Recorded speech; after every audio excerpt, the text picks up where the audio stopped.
Last summer, 60 IDF soldiers who served as Israeli ambassadors on Birthright buses came together for an unbelievable weekend reunion together with their Birthright friends, run by Bring Israel Home in Aish, New York. 40 of those soldiers continued with Aish Israel for an amazing week in New York City. We met the Jewish communities of New York, we learned Torah together, we inspired each other. We realized that we are really one family, connected together around Jewish values. We got care packages.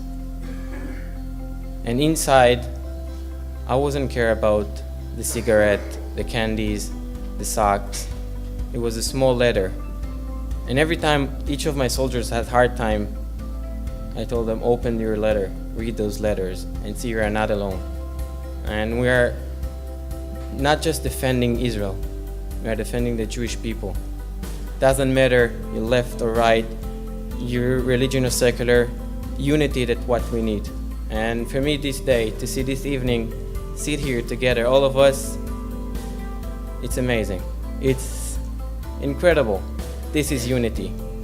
The Jewish people are stronger when we recognize that we're all one big family, working together to bring a Kiddush Hashem onto this world.